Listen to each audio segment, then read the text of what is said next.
The federal government says it's racing to update Canada's approach to artificial intelligence with a renewed national strategy coming later this year. On Friday, Minister of Artificial Intelligence Evan Solomon announced a new task force for what he calls a 30-day national sprint. Solomon is asking the panel for ideas on developing research and talent, AI adoption in industry and government, strengthening public trust in artificial intelligence, and the security of Canadian infrastructure. Among the 26 members of the task force are Joël Pignot of Cohere, venture capital partner Patrick Pichet, who's a former senior vice president of Google, and Mary Wells, the dean of engineering at the University of Waterloo. So can this sprint put Canada back at the forefront of AI, or is this a race where Canada is already too far behind? Evan Solomon is the Minister of Artificial Intelligence and Digital Innovation. Minister, I was going to say welcome to the show, but it doesn't really work. Welcome back to the show. Thanks for your time today. Good to see you. Good to see you too. Let's talk about this strategy you're trying to develop for artificial intelligence. You say the goal is to keep AI headquarters jobs and IP in Canada. China, the US, others way ahead on this. How does Canada get into that space at a scale? Well, first of all, we were first here. I mean, Canadians should be real proud of that. The three godfathers of AI, the people that really invented it, Yoshua Bengio in Montreal at one of our key world-class institutes, Mila, he's there.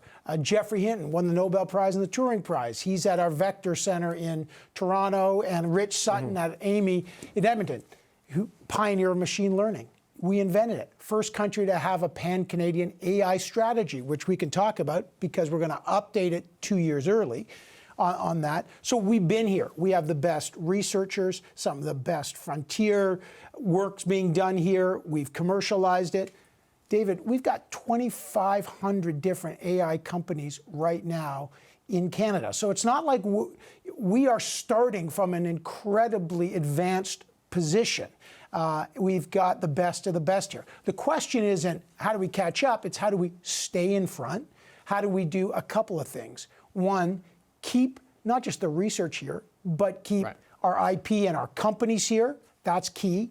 And how do we make sure that Canadians benefit from AI, that it is AI for everyone, reflecting our values, benefiting Canadian workers. But you know, not everyone who gets in first on a technology ultimately rises to the top. You know, when it reaches critical mass. I mean, unless you're arguing against first mover advantage. There is first mover advantage. But then there's the ability to scale, which you would well know in the tech sector in Canada has been a persistent challenge. I mean, you've got China is going to spend $100 billion US on AI this year. In Silicon Valley, you got Meta alone, $120 billion.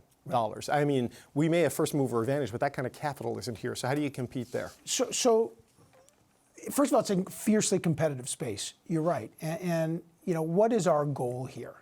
Our goal is to make sure that this revolution, and we're living through the second technological revolution. You know, the internet came, and now here we are at another, you know, just a fantastic moment, a technological revolution, at the same time as a political realignment. So things are happening quickly.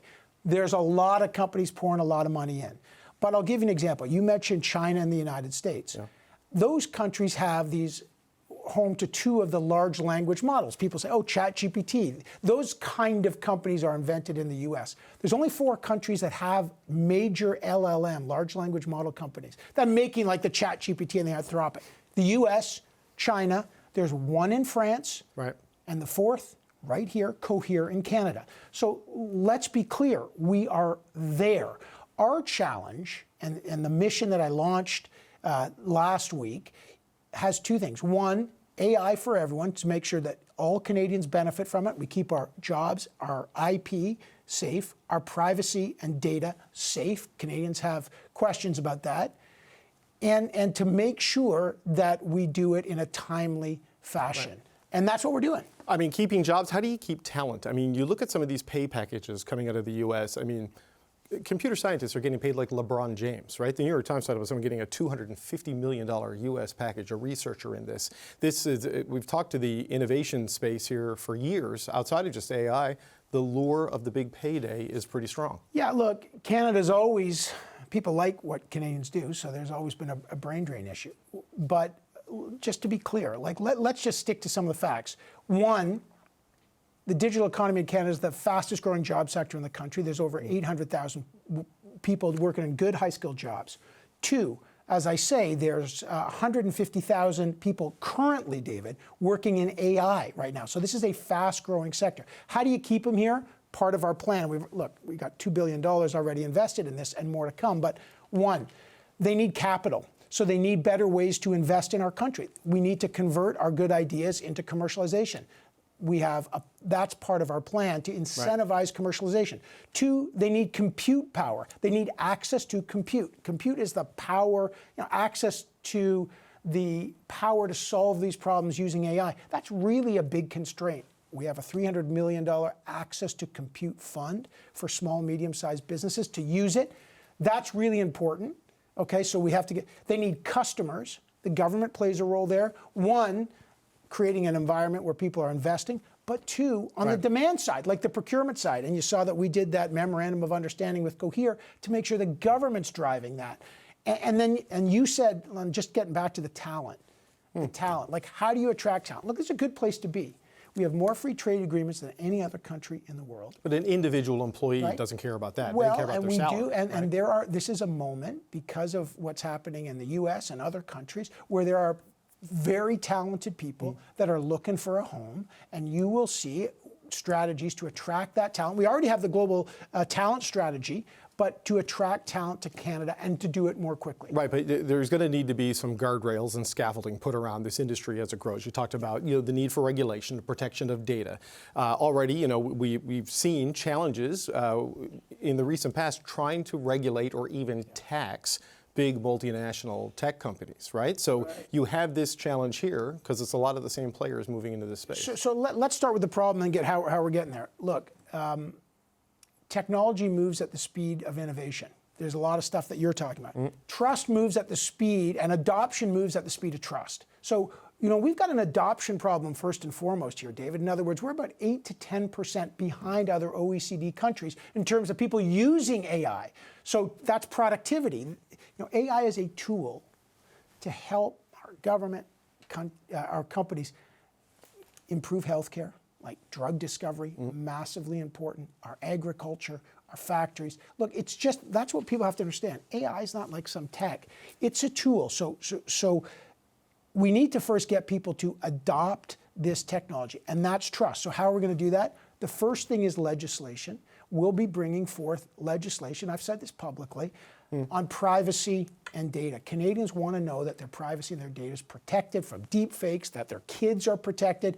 That's really critical, because unless they trust that, they won't adopt this technology. So that's critical to our AI strategy. And I talked about this, not just AI for everyone, but this notion of digital sovereignty to make sure that our privacy and our data is protected. So on that, I know that was something the Prime Minister has talked about. There was a push from various groups that this needs to happen, that the data needs to be stored in Canada outside of the U.S.